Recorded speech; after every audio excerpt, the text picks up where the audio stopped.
Bom, em 2003, meu pai foi diagnosticado com a ELA. O Arthur, meu filho e neto, era criança. 11 anos, tinha 11 anos. 11 anos. E nós vivemos convivendo com a doença por 9 anos. Meu pai foi diagnosticado com 66 anos. Ele viveu 9 anos com a doença. Então, eu sou a Silvana Alves Scarance, o Arthur Alves Scarance. Esse é o meu pai e avô do Arthur. Exatamente. Desde que eu tinha 11 anos, eu ouvia as palestras da doutora Karina, nos simpósios e congressos da Abrela. Meu avô, algumas pessoas aqui conheceram ele. Ele era uma pessoa muito brincalhona, muito querida, e nos ensinou muita coisa, né? Não só meu avô, mas também depois tendo contato com outras pessoas também que têm ela. Meu avô fez as escolhas dele, por exemplo, a gente começou com o AMBU, depois com o BIPAP, né, que é o respirador, depois a gastrostomia, mas uma escolha dele, a gente sabe que a ELA não interfere nas capacidades e habilidades cognitivas, ele escolheu, por exemplo, não fazer a traqueostomia. Então, a gente vai tratar aqui dessa questão, mas foi uma escolha dele que a gente respeitou, e ele ensinou a gente, a todos, assim, uma coisa assim que, para mim, é muito marcante, né? Eu vivi desde criança conhecendo essa realidade. Às vezes a gente vê nos documentos, né, que fala-se sobre vida, mas meu avô me ensinou que existe vida com ela, e não só vida, existe escolha com ela, e existe luta, muita luta, principalmente luta com os planos de saúde, né, que a gente vai abordar um pouco mais aqui. E, enfim, o Mário Moreira Alves, né, que é o meu avô, nos mostra isso, como vocês conhecem também os familiares, e a gente pode ver, hoje eu estava falando com a Cassandra de manhã, essa palestra não é apenas para os pacientes, para os familiares, para os cuidadores, mas também para os profissionais de saúde, porque muitas vezes é a pessoa que vai dar esse suporte. Olha, contata um advogado em relação a isso. Eu estava falando de um caso que o plano parou de dar o home care, e aí precisa ter uma ação, e às vezes também entender que a escolha do paciente ou da família é uma escolha que a gente também não pode interferir. Então, algumas coisas a gente vai abordar aqui, nesse sentido, que são instrumentos para essa luta. E, assim, percebam que sempre que vocês forem contratar um advogado para atuar numa questão da ELA, como é uma doença rara, muito específica, é algo que não é de fácil conhecimento, assim, teve várias campanhas, como o Balde de Gelo, que buscou divulgar mais, mas é necessário levar ao advogado muitos documentos, tanto a portaria, o protocolo clínico terapêutico, o que está no site da Abrela, da Procura, da Arela, porque para o advogado e para o juiz também que vai decidir, e muitas vezes, como a gente vai tratar aqui para o perito, é algo desconhecido. E para o advogado, os documentos são como se fossem tijolos para um pedreiro fazer uma casa, enfim. Então, o que a gente vai abordar aqui, podem tirar fotos, enfim, fiquem à vontade, mas é necessário levar ao advogado, levar eventualmente no processo judicial, que isso aqui, a nossa palestra se complementa muito bem com a da Érica, quando ela falou, é mais um elemento, não só é uma fase pré-judicial, né, fazer uma reclamação na ANS, por exemplo, mas também é um elemento que vai subsidiar uma ação judicial. Então, é muito complementar o que a gente vai falar. E, como meu pai foi diagnosticado em 2003, em 2005 eu fui convidada para ser diretora jurídica da Abrela, e, por conta disso, eu vim para cá, para o Rio Grande do Sul, para a fundação da Arela, que eu até estava lembrando com o Beto, o nome Arela foi uma sugestão, modéstia à parte, que naquele momento ali estava o Abraão, as pessoas, não sei se a doutora Cari lembra, mas nós estávamos ali, ai, que nome que vai ficar? Aí eu dei uma sugestão de Arela e pegou. E nós estamos aqui muito agradecidos de poder estar aqui, poder ver que aquilo que nasceu há 20 anos atrás, que foi o primeiro, acho que foi o primeiro do Brasil, aí vieram outras e, graças a Deus, estamos aqui trazendo esse acolhimento. Bom, E eu estou novamente como diretora jurídica da Abrela, nesse momento. E essa foto com meu pai deve ter sido em 2003, 2004. Eu era novinha ainda. Todos nós aqui éramos novinhos naquela época, né? E a minha missão de vida, porque eu sou filha única, e eu era apaixonadíssima pelo meu pai, continuo sendo, não deixei de ser, né? E, de alguma forma, essa paixão acabou canalizando por aí, o Arthur como único neto também, as coisas, enfim, faz parte da nossa missão de vida, trazer essa informação com a questão da dignidade, principalmente com a questão das escolhas individuais de cada um, né?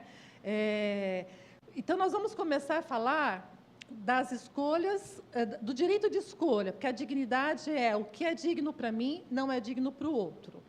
Então, a nossa missão é difundir os direitos das pessoas acometidas de ELA, que é uma doença que ainda não tem cura. Então, a dignidade é de poder decidir. Decidir pelo quê? Eu vou me tratar? Eu vou tratar até onde? Para o meu pai não era digno ter a traqueostomia naquela época, mas hoje a traqueostomia ela modernizou, ela é outra coisa. A medicina, o meu pai viveu de 2003 a 2012, nós estamos em 2025. Não existia o protocolo clínico terapêutico na época do meu pai. Se existisse, eu teria feito desse limão uma limonada melhor, porque eu digo que eu consegui fazer desse limão uma limonada, porque basicamente hoje eu sobrevivo de trabalhar no direito médico, por conta de ser a cuidadora do meu pai e me envolver com as associações, ouvir mais de, sei lá, de 200 palestras do doutor Acari, como essa, e dos outros médicos, e as coisas foram entrando na minha cabeça de uma forma assim, com muita fluidez. Então, decidir pelo quê? Tratar, não tratar, ou tratar até quando? Até quando, hoje em dia, é digno eu fazer uma traqueostomia? Para o meu pai, naquela época, não era. E aquilo foi respeitado. Mas hoje, a traqueostomia é outra coisa. Nós estamos em 2025 e as coisas, com certeza, vão evoluir cada vez mais. Então, primeiramente, na nossa fala, nós vamos falar da DAV, Diretrizes Antecipadas de Vontade. Por quê? Porque se o paciente estiver numa situação que ele não puder mais expressar a sua vontade, ele não vai poder decidir nesse momento. Por isso que são diretrizes antecipadas de vontade. Tem que haver um planejamento. Então, para esse planejamento, é importantíssimo estar decorado esse protocolo clínico terapêutico da Abrela, e principalmente o oficial, que é o da Conitec, que é o da Conitec que os advogados vão usar, porque é o da Conitec que os juízes conhecem mais. O da Conitec tem 38 folhas, esse tem 151 folhas. Esse é mais completo. O da Conitec, ele é resumido. Então, é importante que todo paciente, todo familiar, toda equipe multidisciplinar tenha em mente como funciona o protocolo clínico terapêutico. Ele é gratuito, ele é para profissionais, familiares e pacientes, e tem o link dele no site da Abrela. Eu vi também que tem um outro protocolo clínico terapêutico no site da Arela, e o primeiro foi aquele que a Élica falou da portaria, né, da portaria 13 de 2020, esse está atualizado de 2025, e o da Conitec é de 2021. Então, para decidir o planejamento das diretrizes antecipadas de vontade, é importante que toda essa legislação seja conhecida, principalmente pelo advogado, que vai redigir a DAV, adequada ao que é digno para aquele paciente, o que ele quer ou o que ele não quer. Como, por exemplo, teve uma história de uma médica que ela decidiu o que ela queria e o que ela não queria, e ela me contratou e eu fiz a DAV, mas ela estava bem consciente, porque ela é médica, o marido é médico, e ela disse, eu quero isso, não quero aquilo, mas ela conhecia toda essa legislação. E nós conversamos muito sobre isso, e ela sabia do protocolo clínico terapêutico, então ela decidiu de acordo com o que ela queria. E cada um vai saber o que quer e o que não quer. Essa DAV não é algo especificamente voltado para quem tem ela, alguma coisa assim. Qualquer pessoa pode fazer esse documento, é um documento de vontades. Ele não se confunde com testamento patrimonial, tá? Aqui não tem nada a ver com o testamento patrimonial. O testamento vital é o testamento de vontades do que você gostaria, quais procedimentos você gostaria ou não de submeter, para que também o médico tenha esse resguardo, porque o médico ele tem o dever de agir, né? Então, é necessário fazer essa formalização. Ela ainda não tem cura, mas tem tratamento.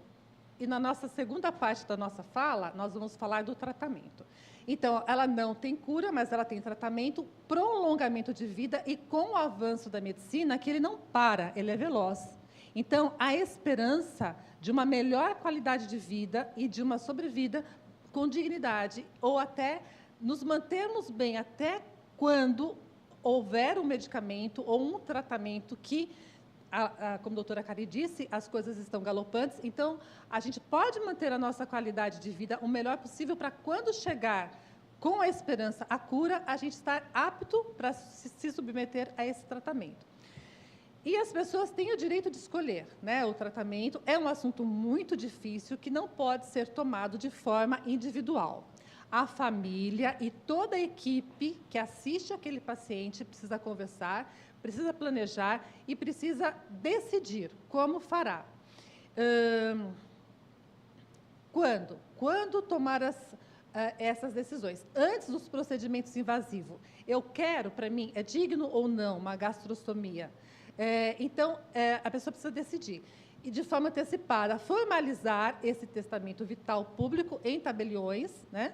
E de forma vitalícia, mas as pessoas eleitas pelo paciente, elas estão aptas a decidir também numa revogação ou não. Tem exemplos, né, só um exemplo aqui para facilitar assim, a visualização. Testemunhas de Jeová, por exemplo, são contra a transfusão de sangue. Dá um exemplo aqui. Então, essas pessoas, por exemplo, vão colocar no seu testamento vital que, olha, não quero ter transferência de sangue. É um exemplo, né? Aqui. E com o avanço da medicina, né, nós temos aqui o caso do Stephen Hawking, que viveu aí por volta de 20 anos, né? Então, a esperança de que a gente pode ter, sim, uma boa qualidade de vida e ser altamente produtivo, como é o caso do Rick Ribeiro, né, que eu falei agora há pouco.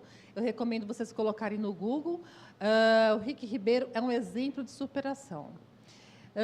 Os direitos de escolha, né? O paciente familiares deve compreender a expectativa de tratamento da ELA, como consta no protocolo clínico terapêutico da Conitec e da Abrela, a partir dos primeiros sintomas, conjuntamente com as escalas de funcionalidade e estadiamento científico da doença, que dá para olhar aqui no sumário, onde elas estão, e estudarem bem essas escalas, porque no caso de perícia, tanto de INSS como perícia judicial, os peritos vêm com umas tabelas que não têm nada a ver com as tabelas que estão nesse protocolo clínico terapêutico. Então, as tabelas dos peritos judiciais, elas devem ser impugnadas. Os advogados não devem aceitá-las, porque elas são usadas principalmente para pontuação de horas de enfermagem. Enquanto o neurologista ele prescreve 24 horas de enfermagem, as tabelas normais dos peritos, elas, pela pontuação, dá 12 horas. Então, aquelas tabelas dos peritos judiciais, elas não entraram nos seus estudos pacientes de ELA, que é uma doença rara e altamente complexa e distinta dos pacientes que foram usados naquelas tabelas. Então, aquelas tabelas devem ser impugnadas para que sejam usadas as tabelas que estão no protocolo clínico terapêutico. E é muito comum, né, doutora Silvana, que isso não tem atenção nem do juiz ou até do próprio perito. Teve um caso que o médico perito que foi designado, ele era especialista em calvície. Como é que um médico especialista em calvície vai fazer a perícia de uma pessoa com ela? Então, tem que ser um neurologista com especialidade em doenças do neurônio motor, né? Isso precisa deixar claro, e esses documentos aqui, um advogado vai utilizar, como, por exemplo, protocolo clínico terapêutico e outros documentos, para mostrar para o juiz essa necessidade. Porque, às vezes, o juiz também não sabe, ele vai, é um médico que precisa analisar, a perícia médica, e só vai encaminhar. Então, precisa o advogado fazer esse encaminhamento. E a perícia é algo muito importante, que tem que ter muito cuidado. Porque, muitas vezes, a pessoa está com o seu home care em andamento por conta de uma liminar e uma perícia por um perito que não entende da doença rara. Por essa perícia errada, ele pode vir a perder a enfermagem em 24 horas, volta para uma enfermagem de 12 horas e pode perder muitas coisas. Então, a perícia é algo de muita atenção e alerta. Aqui está falando do tratamento precoce. O tratamento ele tem que ser precoce, porque, com os primeiros sintomas, só vai descobrir a doença, o diagnóstico, de 8 meses a 1 ano, aproximadamente. E, quando o médico prescreve um home care, o tratamento tem que ser o mais rápido possível, só que ele não está pontuando, né, para um perito, por exemplo, uma necessidade de um home care.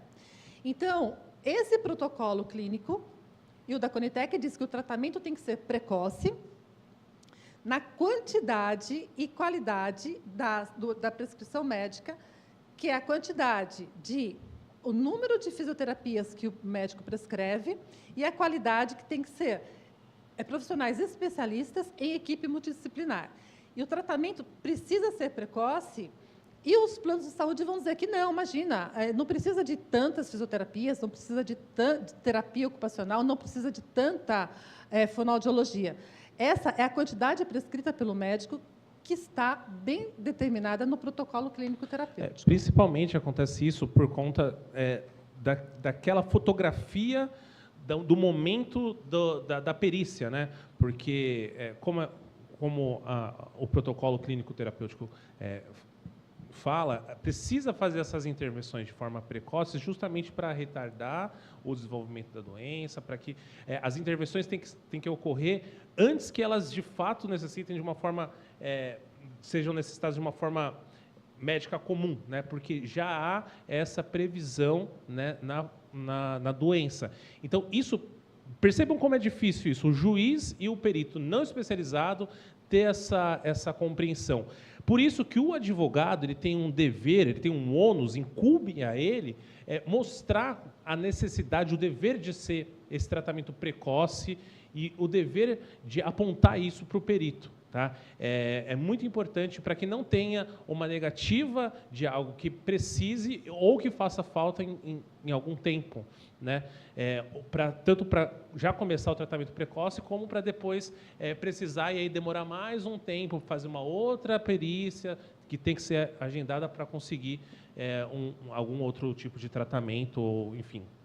Então, para fazer a DAV, Diretrizes Antecipadas de Vontade, além de estudar muito bem o protocolo clínico terapêutico, para compreender, né, passa um pouquinho, para compreender o que ele pretende para a DAV dele, e estudando o protocolo clínico terapêutico, analisando as escalas científicas que ajustam o tratamento com o conhecimento técnico sobre o diagnóstico e prognóstico, mediante entendimento dos 4 princípios da bioética, que são a beneficência, a não maleficência, a autonomia e a justiça para aquilo que é individual e digno para cada um, né? Para que a pessoa se sinta digna. Porque algumas pessoas não querem um prolongamento de vida que, para ela, é indigno. Então, ela tem, sim, a dignidade de suas escolhas. Até porque o Conselho Federal de Medicina, através das resoluções citadas anteriormente, disciplinam a aplicação de algumas escolhas que o médico, se ele não tem um documento de uma DAV na mão, ele não tem como obedecer o que o paciente está pedindo sem um documento público, porque ele pode ser processado por omissão. Ele pode responder no Conselho Federal de Medicina, né? Isso. Bom, mas nós estamos aqui principalmente para falar do tratamento da doença. Vamos tratar a doença e viver com dignidade, com a melhor qualidade de vida que a medicina luta por isso. Então, nós temos os avanços da medicina, mas a luta não é fácil, nem contra o SUS e nem contra o plano de saúde. Como lutar pelo tratamento de saúde? O plano de saúde, o que ele quer? Lucro. Ele quer que você pague uma vida inteira e que você não use, né? E esse é o risco do plano de saúde, de você envelhecer, você ficar doente e você precisar, e ele ter que arcar com a sua saúde de uma forma indeterminada. Ele não tem limite financeiro para tratar a sua saúde, mas isso ele não quer. O que nós queremos? Nós queremos pagar um plano de saúde uma vida inteira e não precisar do plano de saúde. Então, esse é o nosso risco. Mas, quando essas nossas vontades ou do plano de saúde não acontecem, aí que vem os litígios, porque o plano de saúde não quer custear um tratamento caro. Mas, com o avanço... Essa pessoa quer que eu fale? Tá, quero. Aqui a gente vai falar um pouquinho, porque assim, bom, tem um plano de saúde, tem os tratamentos, a gente conhece essa parte de uma forma geral. Aí a gente precisa fazer uma explicação um pouco da lei do plano de saúde, né, que é a lei 9.656 de 98. Então, essa lei disciplina como que o plano de saúde deve prestar, né, esse serviço para as pessoas, e existe um rol, uma lista, né, de tratamentos, de medicações, de acordo com as doenças, né, que é o rol da ANS. A ANS, a Agência Nacional de Saúde, também citada aqui pela Élica. E esse rol, anteriormente, né, na lei, como foi editada a Lei 9.656, de 98, não ficava claro na lei se aquele rol era exemplificativo ou taxativo. O que isso quer dizer? Exemplificativo. Olha, é esse tratamento, essas medicações para essas doenças, mas isso aqui é só um exemplo. Se tiver algum tratamento fora dessa lista, o plano de saúde também tem que cobrir. Ou se ele é taxativo. Não, só pode ter esses tratamentos e essas medicações para essas doenças. Existia, então, uma incerteza jurídica e a jurisprudência, ou seja, conforme os juízes iam julgando, às vezes eles definiam que era taxativo, às vezes era exemplificativo, então dependia muito da decisão de cada juiz.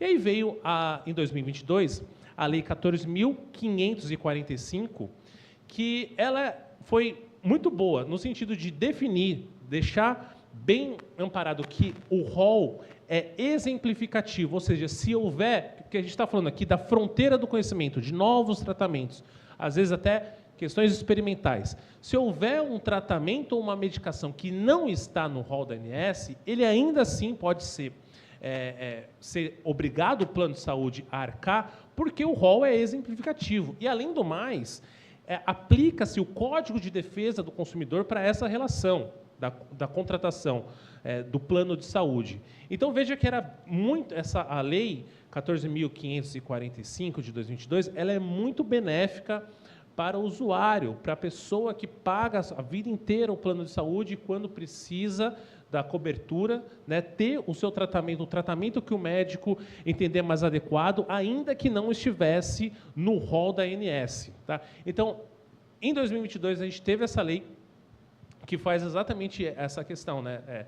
É o que se entende, é o risco do negócio do plano de saúde, eventualmente uma pessoa ter que arcar com um valor muito alto do seu tratamento, e o risco do consumidor de pagar a vida inteira e não usar. Não é? Nós estávamos diante desse cenário, né, em 2020, até um mês atrás. Por que aconteceu? A doutora Cari falou aqui também de uma ação direta de inconstitucionalidade, né, na questão da pesquisa de células-troncos. Nós, agora, recentemente, no dia 18 de setembro de 2025, a gente teve um julgamento também, né, do Barroso, agora como ministro, né, antes ele estava como advogado, mas também como ministro, na ação direta de inconstitucionalidade 7265. É muito importante, principalmente para o advogado que vai entrar em um litígio para algum tratamento, alguma cobertura contra o plano de saúde, que tenha em vista esse julgamento, né, do STF, da DIN 7265. Por quê? O que a Lei 14.545 fala, que é um rol exemplificativo, então, outros tratamentos podem ser cobertos pelo plano de saúde, e o juiz pode definir isso, esse julgado mitigou esse exemplificativo e tratou como um rol taxativo mitigado. O que é isso? Existe o rol da ANS, o julgamento do STF decidiu. Existe o rol da ANS com os tratamentos e as medicações para cada doença, e ele que deve ser observado. Se algum outro tratamento fora desse rol for pleiteado, né, por uma pessoa que está com uma doença, então aquela pessoa tem um ônus, tem um dever de comprovar uma série de requisitos, uma série de critérios na judicialização que dificulta muito mais agora, né, com esse julgamento do STF. Não é impossível, tá? Não é um rol taxativo, ó, exatamente esses tratamentos para essas doenças. Não é assim, mas dificultou, deu uma carga maior na argumentação para o advogado que vai entrar num litígio contra o plano de saúde, principalmente para tratamentos e medicações na linha de frente da medicina, que são novos, são experimentais, que ainda não estão no rol da ANS. E aí entra uma outra questão que vale a pena a gente falar, porque entrar ou não no rol da ANS depende, obviamente, de uma decisão administrativa, mas, no fim das contas, por ser uma decisão política. A gente precisa pressionar para que exista, que novos tratamentos entrem nesse rol, precisa ter esse empenho da comunidade, tanto médica como da sociedade, de uma forma geral, para colocar, né, para atualizar de uma maneira mais proativa o rol da ANS. Mas, então, como agora, o que a gente tem agora? Você tem que comprovar, né, numa decisão judicial, para um tratamento que não está coberto pelo rol da ANS, que o tratamento foi prescrito por um médico assistente, que ele não foi negado anteriormente para a ANS, nem está pendente de inclusão, que não há outra alternativa terapêutica adequada no rol da ANS, que exige comprovação científica da eficácia e segurança daquele tratamento ou daquela medicação, e que aquela medicação ou tratamento tem o seu registro devido na Anvisa, né, que é a Agência Nacional de Vigilância Sanitária. Então, vejam, o que eu falei aqui atrás, que a Lei 14.545 de 2022 veio proteger muito mais, né, o cidadão para litigar contra o plano de saúde, agora ele vai ter um ônus maior, né, ele vai precisar comprovar muito mais a eficácia desse novo tratamento que não está no rol da ANS. Qual que foi o argumento? Quem entrou com essa ADIM, né, quem entrou com essa ação direta de inconstitucionalidade, foram os planos de saúde, sobre o argumento de que, se eu tiver que tratar com vários outros se eu tiver que tratar as pessoas com tratamentos que não estão cobertos na ANS, com medicações que não estão previstas nem na ANS, nem na Anvisa, eu vou ter um custo muito alto, né? Que era exatamente isso que se considerava na Lei 14.545. Você tem um custo alto porque é o risco do seu negócio. Então, por conta disso, né, para que não tenha um custo tão alto assim para os planos de saúde, inclusive essa foi um dos argumentos por alguns ministros do STF, ele foi mitigado no sentido de comprovar, né, a eficácia e comprovar esses requisitos desse novo tratamento ou dessa nova medicação.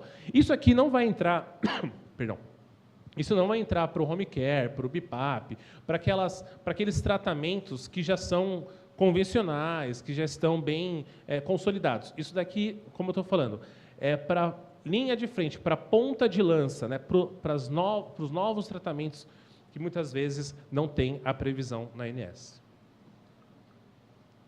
Então, o primeiro critério, né, dos 5 critérios, o primeiro critério é um relatório ou prescrição médica do neurologista ou de cada um da equipe multidisciplinar. Nessa prescrição médica, deve-se ter bem detalhado os riscos que o paciente vai sofrer caso não seja tratado como determina aquela prescrição do médico. Então, seja, o fisioterapeuta, ele prescreveu.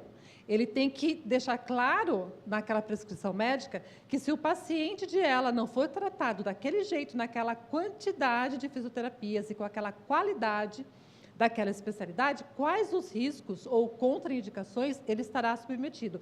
Esse documento deve ser apresentado no plano de saúde ou no SUS, solicitado esse atendimento, essa autorização, e caso negado, com a negativa, sim, aí judicializar.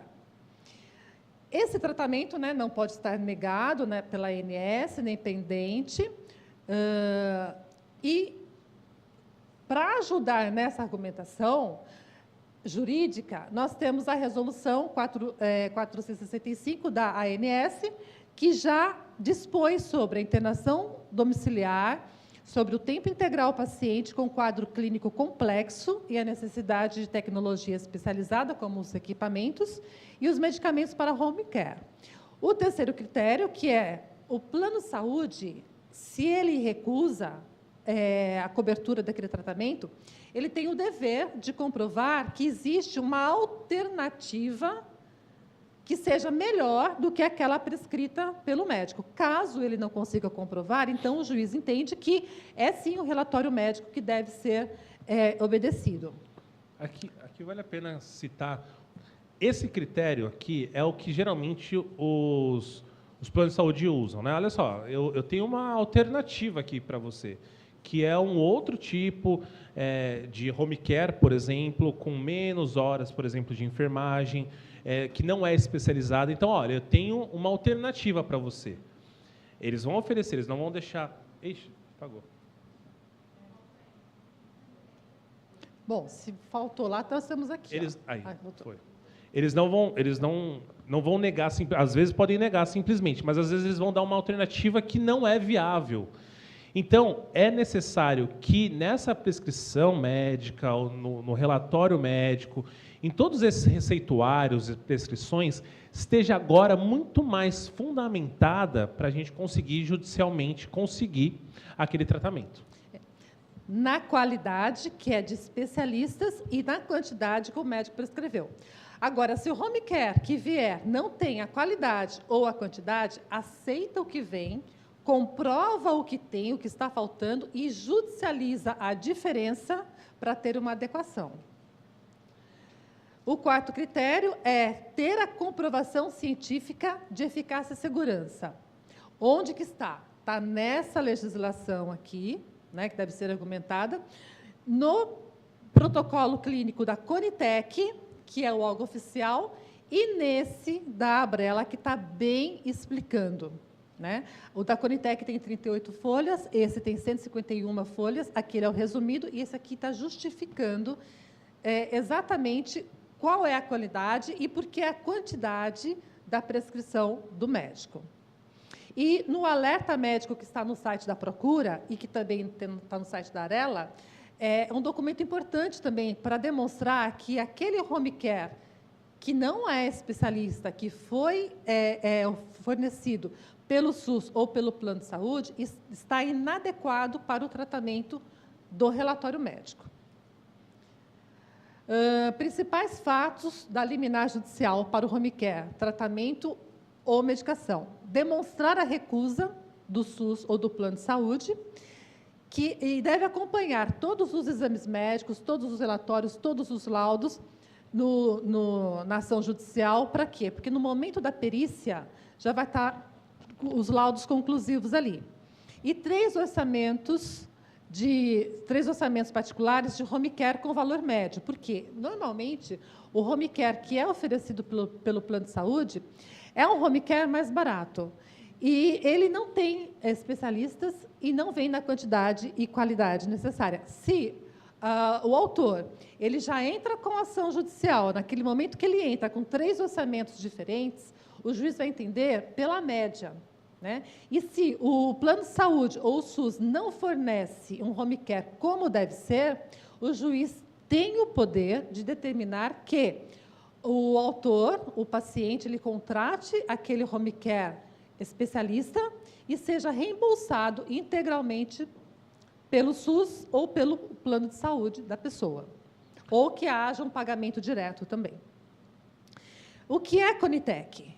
É a Comissão Nacional de Incorporação de Tecnologias no Sistema Único de Saúde, que está no Ministério da Saúde, e é um documento científico oficial que orienta como deve ser o tratamento da doença rara. E esse é o específico da ELA. Tem 5 minutos. 5? Tá. No Google também, ele pode ser localizado facilmente. E aqui está um resumão, né? Que nós precisamos de um relatório médico detalhado, alertando os riscos ao paciente, alertando isso para o juiz, comprovar o tratamento precoce, porque ele tem que ser precoce, que está aqui, Comprovar por que ele tem que ser um tratamento especializado, ou seja, toda equipe que vier, a fonoaudióloga que vier, o fisioterapeuta que vier, que ele seja especialista em ela, porque um fonoaudiólogo comum não vai entender como que deve ser o tratamento. Comprovar que tem que ser equipe multidisciplinar. Por que equipe multidisciplinar? Porque os profissionais conversam entre si para o ajuste e adequação do tratamento nos avanços da doença, para o prolongamento de vida com qualidade e dignidade, né? Porque isso é dignidade, as nossas escolhas. Se eu escolher me tratar, eu vou me tratar da melhor maneira possível, tanto o Estado, através do SUS, ou pelo plano de saúde que eu pago há muitos anos, é digno que eles nos conceda o melhor tratamento prescrito pelo médico especialista da minha confiança. Esse relatório médico detalhado, alertando os riscos, né, se não houver aquela qualidade e quantidade, é muito importante, porque, novamente, assim como para o pedreiro, os tijolos são a matéria, né, o material de obra, para o advogado são esses documentos. Então, do médico, do fonoaudiólogo, do nutricionista, de todos os profissionais, é importante ter esse relatório médico detalhado, alertando os riscos. Para o prolongamento de vida com a qualidade, né? E outra coisa que é muito importante, antes que os nossos minutos acabem, o home care é comprovado que ele é muito mais barato para o plano de saúde do que manter o paciente internado. Isso já está comprovado, inclusive está escrito aqui nesse protocolo clínico terapêutico. Então, não existe justificativa para o plano de saúde em negar um home care com qualidade, de especialista e na quantidade prescrita pelo médico. Esse protocolo clínico serve para treinar os profissionais que irão atender. Estou passando mais rápido aqui por conta do tempo, tá? Estou falando por que tem que ser precoce, que está aqui no protocolo clínico terapêutico. Os médicos precisam estar bem alertas em detalhar muito bem os seus relatórios médicos, escrevendo lá os riscos que o paciente está exposto, se ele não for tratado daquele jeito. O poder da informação correta. A informação correta, ela é importantíssima para um bom tratamento. Os planos de saúde solicitam a perícia judicial para combater o relatório médico, afirmando que ele é exagerado, que o paciente não necessita de todos aqueles profissionais e nem de enfermagem 24 horas e nem de todos os equipamentos. Mas esse documento comprova, sim, que é necessário como o médico determinou. Então, esse é o poder da informação correta. O protocolo clínico terapêutico da Brella está lá no site. São requisitos para a perícia, porque é documento científico. Eu tenho que passar rápido por conta do tempo, não vai dar para falar tudo. O alerta médico, muito importante, que está no site da Procura e no site da Arela. E como comprovar que aquele home care que está sendo fornecido, ele não é adequado, com filmagens. Entre filmar o paciente e filmar o profissional que ainda na casa, pela segurança do paciente, é importante filmar para comprovar que é inadequado. E eu oriento sempre colocar, mesmo que seja uma folha de sulfite perto do paciente que está sendo atendido, está sendo filmado, informando que aquela filmagem é para a segurança do paciente. E aquela filmagem é a prova para o Poder Judiciário de que aquele fisioterapeuta, aquele fonoaudiólogo, aquele nutricionista, ele veio e ficou só 15, 20 minutos. Ele não fez o que ele deveria fazer, né? Um especialista, ele fica pelo menos 50 minutos a 1 hora tratando do seu paciente. Então, com o que nós vamos comprovar? Com uma boa filmagem, né? Então, essa filmagem, ela pode ser transformada em link e ser colocada no processo. E aqui o nosso muito obrigada para todos vocês por essa oportunidade de estarmos compartilhando o que a gente vem aprendendo desde 2003 até agora, e cada vez a gente aprende mais, cada vez a medicina avança mais, e nós precisamos querer, sim, tratar, ter esperança de que tudo vai dar certo, porque eu tenho visto que tem dado certo para muita gente, como, por exemplo, o Rick, que ele está muito feliz, ele tem namorada, ele vive bem, ele viaja, ele escreve livros, ele dá palestra, e ele é um paciente de ela. Ele não fala pela boca, mas ele fala pelo equipamento dele. E é assim, muito emocionante a gente acompanhar a história do Rick Ribeiro. Ele é muito amado. Eu também agradeço a oportunidade, parabenizando a Arela pelos 20 anos e agradeço a oportunidade de fazer essa palestra aqui do lado da minha mãe. Também deixar aqui uma indicação, que é um filme muito bom, que é a Teoria de Tudo, que conta a história do Stephen Hawking, né? E novamente, quando eu lembro do meu avô, né, eu lembro dele, né? Não é da doença, porque, de novo, a vida com ela. Muito obrigado.